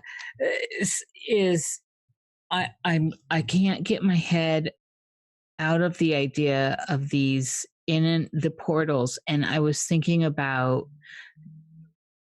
I was thinking about how the river of blood, the river, and the river of consciousness, how all of these images and symbols tie round into this, and then overlaying that. So I'm just kind of streaming here, overlaying that with this electrical net, and then the idea of water and electricity, right? There's a big connection here, and there's something so similar about the currents that happen, and then these fluctuations that we're all experiencing in our reality net. And I think everyone's experiencing something strange in their lives right now, whether they want to admit that or not. And so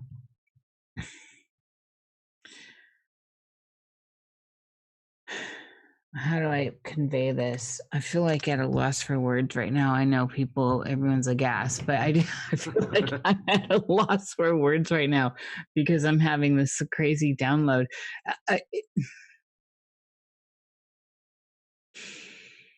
Oh, Michael.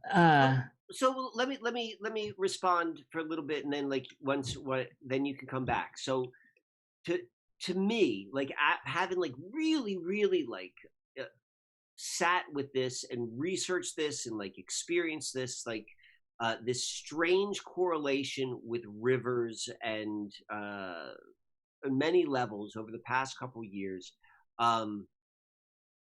What makes sense to me is we're on this thing which we're calling Earth, but we don't know what it is. We don't know where it is. We don't know how we got here. We don't know who designed us. We don't know nothing like that.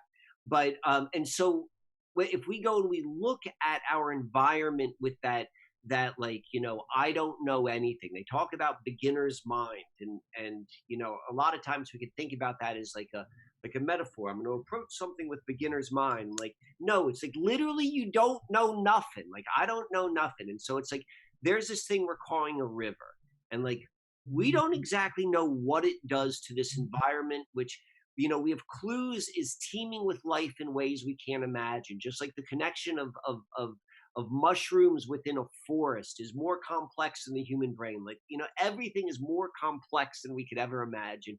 And so like we don't know what we're in, but for whatever reason, rivers are very significant.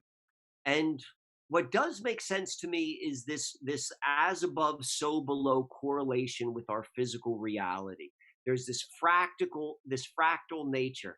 It's not exactly like perfect like what you might see in some of like fractal art, but it's generally the same. It's not, you're in your physical body. You got your torso, and you got 5 things coming off it. You got your head and your 2 arms, your 2 legs. You got your palm. You got 5 things coming off it. You got a head. You got 5 holes. You got feet. You got 5 toes. Like toes. We're fractals. And so we look in the human body, and we can see like whether it's like within the circulatory system, and we've got like major different we've got main arteries and veins, what are main parts of like how the blood is shared throughout the body, or maybe it's like the connections of neurons within the brain, like main sort of connections. We've got main thoroughways which relay information, which do all sorts of stuff.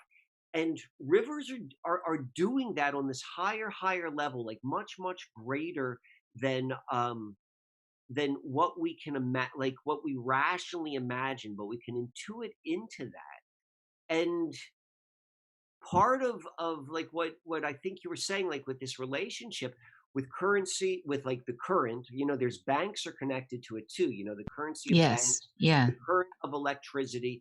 And this is like when we talk about, so think about like how hypnosis works, like whether it's like the hypnosis you might use for yourself to like maybe have like better control of how you respond unconsciously, or whether it's a stage magician or whatever, but it like has to do with like going to the deeper parts of consciousness. You make anchors, you like do these sort of like correspondences, and somehow that like changes the experience. That's the macro level.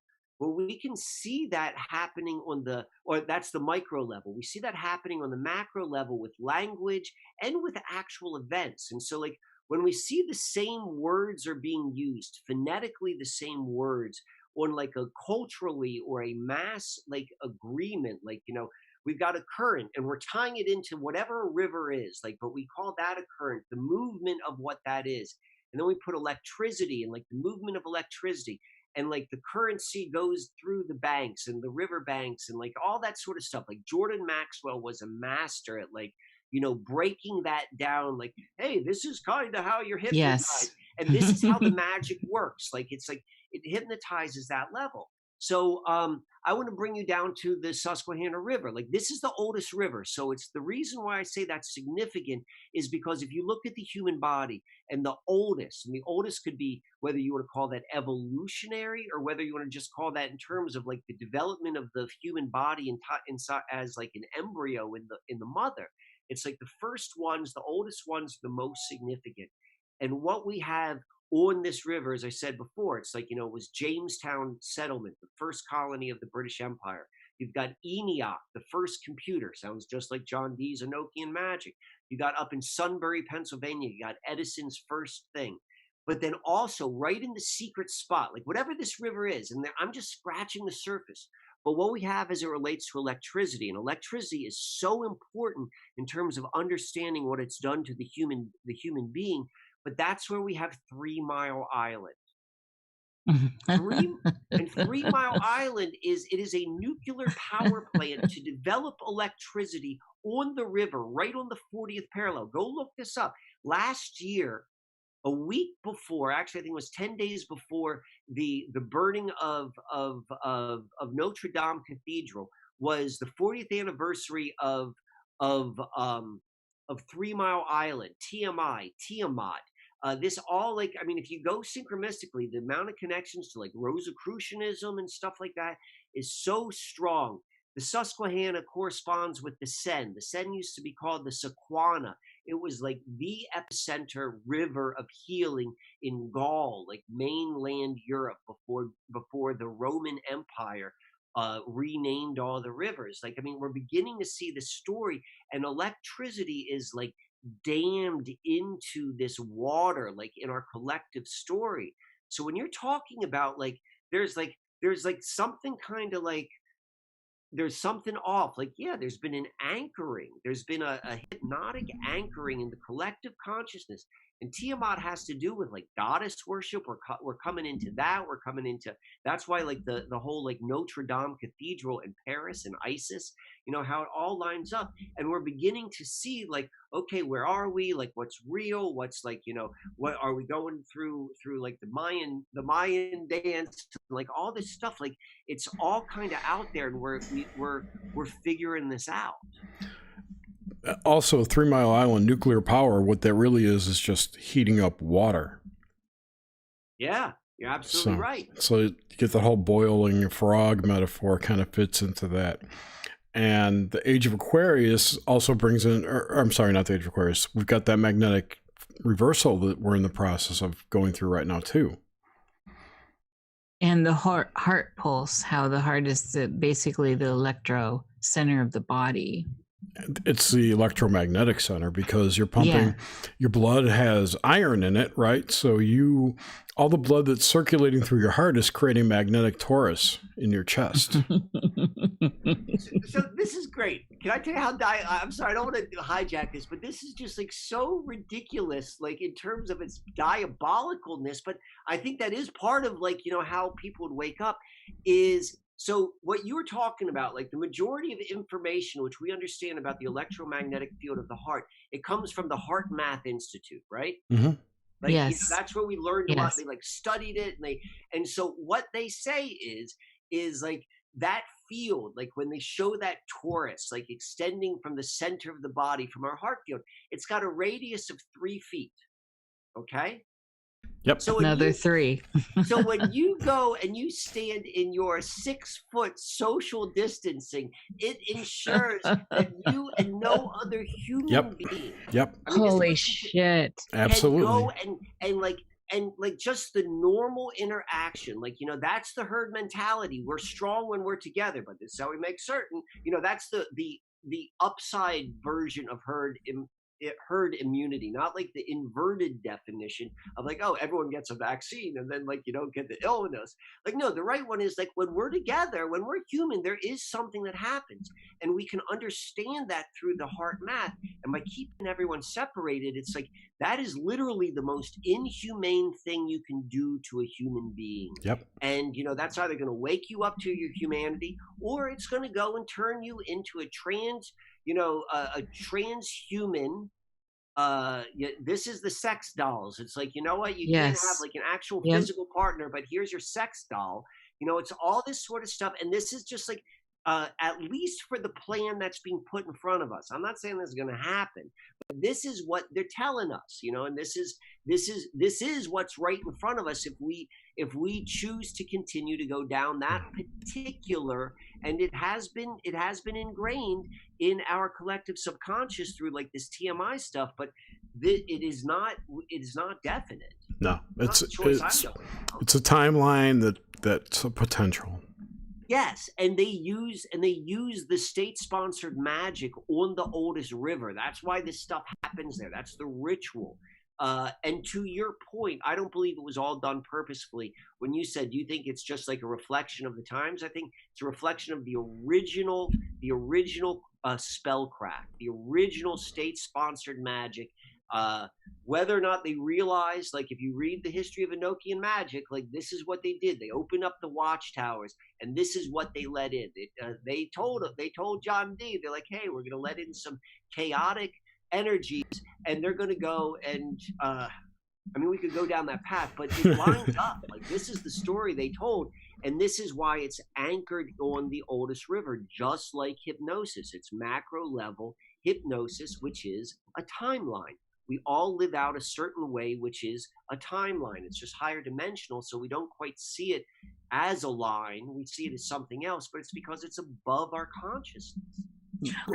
Let's explore what they may be letting in, as you were just talking through the Enochian magic of it. Wait, let me throw in Jack Parsons too, and the whole Babylon working. Totally. Yeah. That is exactly. It's the same thing. Yeah. So go on. No, I was saying that was another event that happened that allegedly let in more chaotic energies. So if you go back and again, and I'm suspect as can be, so I'm going to tell you like what has been put out for us. This is the story that's been told us. Like, this is our false memory. Whether this is true or not, I don't know. But this is what it is. So the story is. So it sounds like you're a little bit familiar with John Dee, correct? Yes. Okay. Yes. So John Dee, like towards the latter part of his life, he had like this huge library. He hid like 3 boxes full of like his diaries and his own writings. Or maybe it was 2. It was 2, and we found them both. And I'm thinking immediately, I'm like, well, we found 2. Well, then how do we know there isn't a third or a fourth or a fifth? But anyway, so this is what we've got 2 of them, and in there are his diaries, and this is how we know everything. And so the story is like the founders of the Golden Dawn. I can't think of their names. One guy's got like M&M initials, and another guy is whatever. And this is like the beginning of the Aleister Crowley path. But so these guys were in the British Museum, and they came across Dee's diaries, and the guy sat down and actually read it. It was like, holy shit, this is a whole system of magic. And this is kind of how Enochian magic was reintroduced into the collective consciousness. This is like right around the time of spiritualism and like and like Helena Blavatsky and all this sort of stuff. So it's this time frame. So in these diaries, what it says is Edward Kelly, something happening on every level. Mm-hmm. But it does seem to be tying around the ticker. Like that's what I'm noticing. So what with this conversation? Yeah. Jerry? So my Comcast went down. Which is crazy. A neighborhood outage, so it's off until 3 a.m. I'm working through a hotspot on my phone right now. That's absolutely crazy. And I hear, though, Jerry, that they're going to start rolling out and doling out this is one of the changes I keep hearing, is it's going to start being, if what they're saying in the lockdown states is, if they don't participate in here, like here in Washington and California, if they don't participate in agreeing to stay home, businesses, and to stay closed, they're going to turn off their. They're applying the screws. I mean, it is like you're gonna have to say, like, do I want to stay in this system? They're gonna make it very, very. It's gonna become. It seems like, assuming like there isn't like a big game changer, but like everything looks like, there's going to be an immense amount of coercion. And pressure, like mafia style. You could have pressure. You're still gonna have to sign the dotted line. It's definitely gonna be strange. This reminds me of the stories of Obelisk. Do you know? You talked about the Philadelphia experiment. Yeah, I was reading about him earlier today. Right. Like, so literally, I just picked that book out of my bookshelf, the Brad Steiger one. Like, Yeah. I've got a big bookshelf, and I picked that up, and I opened it up, and I read that guy's name. It could have been today. I don't even remember what day I read it, because I don't know what day it is anymore. But I know who you're talking about, because I just read about it, and I read about his death. All right, so check this out. This dude, Obelisk, was apparently in another body. His consciousness was in another body at that time, and he was on the Nimitz or whatever boat it was, right? And when they started the experiment, he jumped overboard, went into hyperspace, and ended up in various realities, one of which was a future reality that was run by an AI that basically there were cities. You could live in the city and be ruled by the AI, or you could opt out and live away from it, right? But you couldn't participate in any of the reindeer games that went on in the city because you opted out. And all this shit that's happening just keeps reminding me of that story of his. I think it was like I want to say it was 2037 or 2137 or sometime in the future. It was some future timeline. But this, all the shit reminds me of that Obelisk story. It's really crazy. I mean, that seemed for me. I mean, we'll wait and see. But my sense is like it's all like a lot of what's happening is Wizard of Oz sort of like scary person behind the curtain. And they're really, really trying to intimidate in order to get people to go along with a certain plan. Like that's why, like you have to agree. You have to submit, like on your own free will, even though you're coerced. I don't think it's going to have teeth. I could be wrong. But my sense is like I think this is a lot of bullshit. And we've got like people who like have been manipulated and have been like they've lost maybe they're the fake ones like you were talking about, like maybe they're the, like you said, the possessed ones, the NPCs. Yeah. Well, think about torture, and I mean all the way back, how you get tortured, and it doesn't matter. At some point, you're just like, okay, uncle. What do you want to hear? Yeah. And so, it's like in the witch trials, if you think you were good and you're going to go to heaven, and what you weren't a witch if you drown or whatever, either way you die. Yeah. And it doesn't matter what happens, either way you're fucked. Right. It's we were talking about timing, and yes, and I think this conversation which we're having, because the more we talk, the more I feel like we're doing like kind of a circle, but what we're doing is we're looking at like this scenario at all of these different sort of perspectives. And the truth is, we agreed to have this conversation like a month ago or something? Yeah. Way before this was like, really on the horizon. So I'm aware of that from my perspective. I'm like, look at how this is lining up with what the big story which is happening. And we're not circling, we're spiraling. We're spiraling. You're absolutely right. Yeah. You're right. Like, because it's not a circle, but like we're going back and we're looking at it, but like after we've already added all of this other different ways to look at it, we're like, oh yeah, what about that and this, and like, so that, and at the end of the day, I still think it's this. It's like how anyone will know to, like, we're getting our bearings again.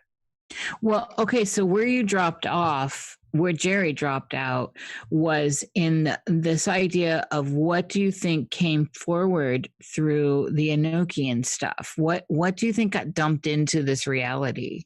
So okay, so how according to the diary, so these entities came in, and what it said was they could control and influence the tutelatory spirits. And at the time, the idea was, which was commonplace, whether this is an accurate description or not, I don't know, but this is what the idea was that all the land had different types of like guardian spirits, and the chaotic energies would come in to control whatever the warring tutelatory spirit was. And John Dee was really interested in that because he wanted the British Empire, he was the visionary for it, to come into being. He was known to be like his conjuring against the Spanish Armada. Like, that's part of the story of how he used magic for warfare. So he was very interested in like, oh, what? These demonic forces? I could stand in this circle and I could say these words and they can't get me and they'll do whatever I say? Sure. But a lot of people think, like, after reading this, is like John Dee was conned, like he was played, that he let something in like that was more than what he realized, and this is working on a deeper level beyond like the human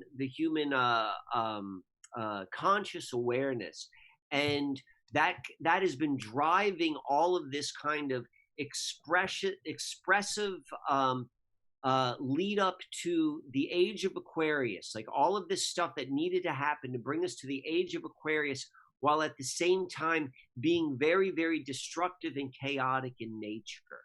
And that's what, that's the correlation to the Susquehanna River through Jamestown, which was like a John Dee location, to like the Enochian, Enoch being the first computer, and Enochian magic, and like all of these things like that. So what I think has happened was it was let in. It seems like it depends upon who you read. Like Michael Sarian, like he's got a really interesting take of what he calls the macros, which is what he thinks John Dee let in. Now, he doesn't tie it into the Susquehanna River or anything like that, but he talks about what John Dee opened up and how he was saying like John Dee was doing their bidding. So there's that one perspective. And then there's a whole bunch of other like modern, like occultist perspectives. Eric Tyson has written a bunch of books. I think his name is Eric Tyson.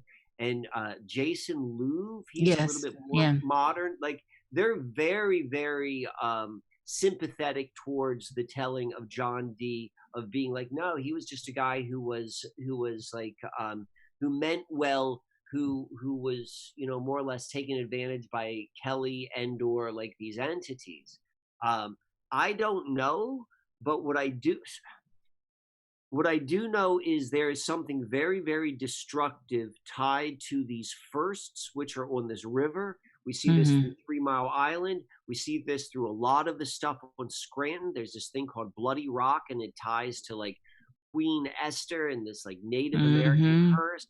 We've got like we've also got like the Church of Latter-day Saints began on the same place too, like a baptism of Joseph Smith right in the river. So there's all of this very, very like rich, spiritual, kind of dark, kind of not stuff tied into the river. And it all seems to go through like on the deeper unconscious level of both John Dee and within like some of the offshoots, whether that be the Golden Dawn or the Theosophical Society. Not saying well, okay, so let's tie this into what I was taught, my postulation of the idea that we've already hit singularity, that we've got retrocausalities happening. We've got causalities happening all around. We've got a rock that hit the water and waves are emanating everywhere. And so it's come and it's moved because of retrocausality loops moved backwards in this so let's just work on the timeline we're on in this timeline. Okay. So in this timeline where John Dee and the story you just gave us tied into all this, I'm wondering, this keeps going through my head, how if these entities that show up in our historical records as demons were not AI, somehow sentient AI, as we know AI to be, in the idea of singularity in this moment. They were or and were so, not? That they were, because of the singularity that's already been hit, and a retro loop has happened backwards. Yep. And so that's what I'm wondering now. And if that, because of the idea that it's sentient, but at the same time it's non-human, it could appear very, very mysterious to say the 1500 mindset, the 16th century mindset, different than it would here. I mean, you may be spot on. That's when I joke. I'm like, that's above my pay grade. Like, I don't know that. Like, what you're saying, like that makes sense the way you say that. Particularly that there is a interpretation or a description of a certain sort of a certain phenomenon using like the colloquialism of like the 1600s or the 1500s. So whether that's like we call it AI or some sort of other type of different consciousness, even if it's an artificial one, alien intelligence, exactly. Like, you know, that overlaps too, like particularly with like Crowley and like what he was.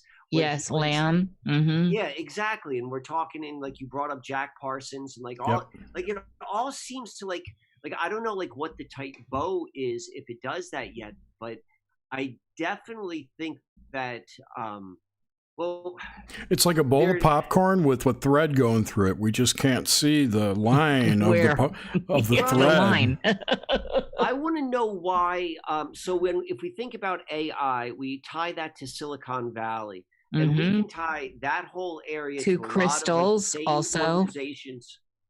Silicon Valley, crystals, crystal energy, the clocks, all that stuff is tied in here. Yeah, but it ties back to Susquehanna too.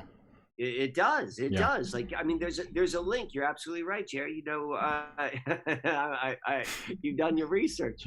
But it is all connected. And like the thing which I think is so strange is like the names of the computers: Enoch, D-Wave, John Dee Wave. They both they both were introduced to the public on like Lupercalia. Right. Like, I mean, there's something like. The background programs that run on computers are demons, right? Yeah, the Ethernet. Ethernet, exactly. There's a lot of occult in computer stuff. But yeah, it does. Like Apple, the very nature of Apple. Steve Jobs, right? You know, the Book of Job. Right. And their logo's an apple with one bite out of it, like the Garden of Eden. Yeah. Yeah. The first price was $666. Yep, the apple. But with my idea that we hit singularity already, that it's the retrocausalities already changed our whole origin story all the way back, because it can do that. Once it hits it changes everything. And this is part of what's like really the most crazy aspect of that. And no matter where it happened in time, even on this timeline, if you don't believe in it, we're moving towards it. And so I'm saying it already happened. This is why we're all having these weird experiences with looping weird time and all this. It already happened. And I suspect it probably happened in 2012 or 2013. Which is or why 15, up to 15. I think it happened in 2009.